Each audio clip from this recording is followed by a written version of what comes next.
Wow, how time flies. Can you believe it's been 5 years of Shades and Layers? Happy birthday, Shades and Layers.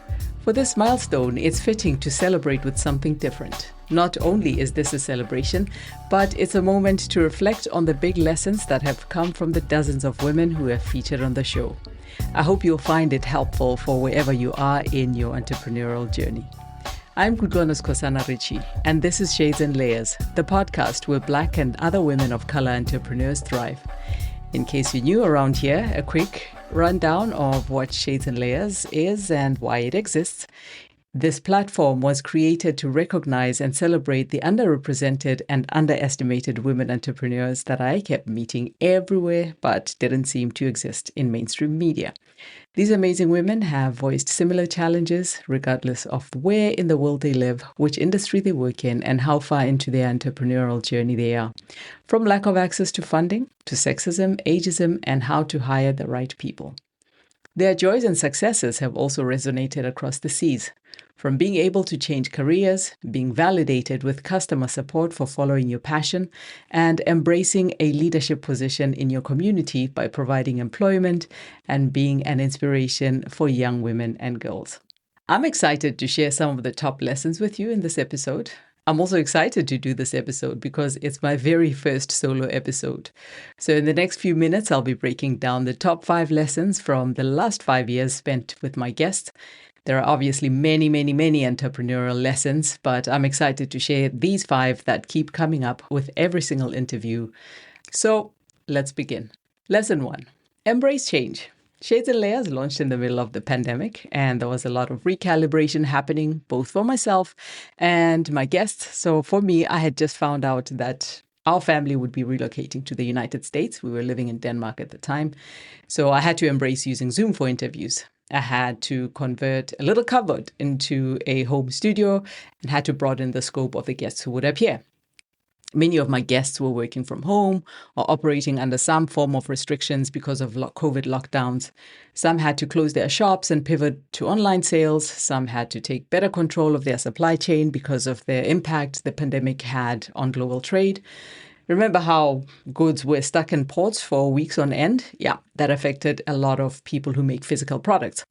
Well, whatever choices entrepreneurs made during those crazy months, they had to all learn to do things differently.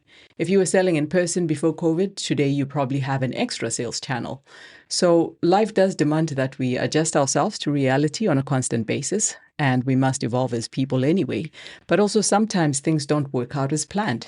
If you're open to change, however, whatever direction your experiences push or guide you in, it will count as serendipity someday. So initially, I was disappointed that I wouldn't be able to interview guests in person, but eventually came to appreciate doing remote interviews for the podcast, which means that this podcast can be recorded from anywhere in the world. Lesson 2, there is no need to reinvent the wheel. This short and sweet lesson is one of the things that compelled me to start Shades and Layers.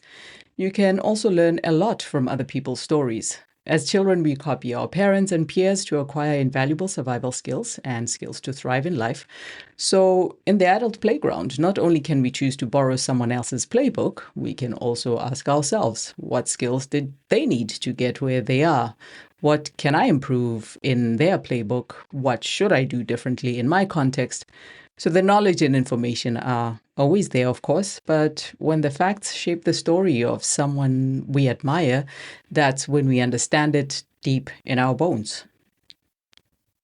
Lesson 3. Experience is your best teacher.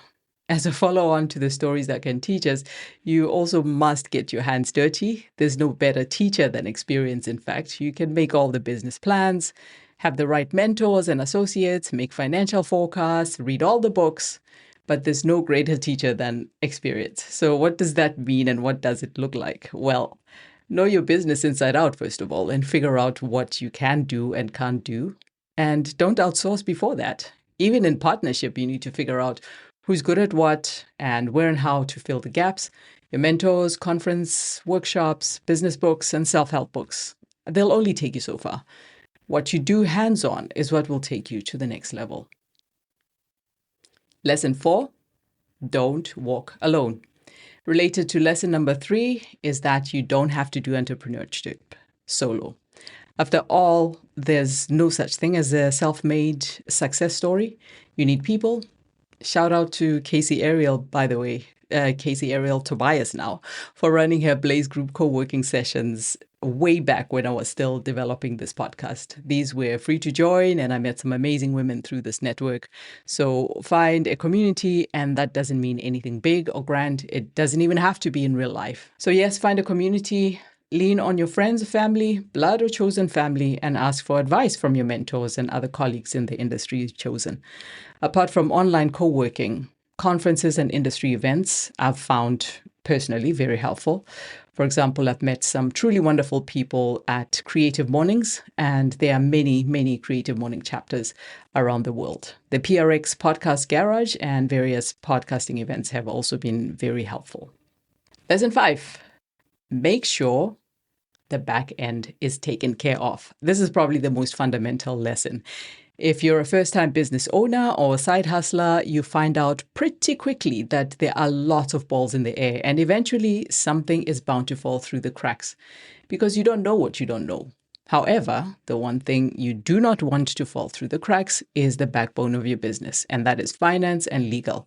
Trust me, I've been there, and there's nothing worse than missing anything related to finance, be it a deadline or an amount. And so nowadays, there are at least some tools, some software options to help you update transactions, keep track of your finances. There are also platforms to help you keep abreast of all the legal requirements and considerations of running a company in your industry, in your country. So use the tools at your disposal and customer support if you're struggling with any aspects. Your amazing website and online presence are nice, but they will cease to exist if the back end is not in order. And those are the 5 lessons. Before we wrap it up, let me give you a breakdown of my personal experience with all of this. So the conclusion that I have come to personally is that running a business is like being in a lab. You test out different things until you find the one that works, and then you keep building from there. So once upon a time, I had 2 business partners. This was between 1995 and 2009. Hey, Maria McCloy, what's up, Zeno? And we built this multimedia company called Black Rage Productions.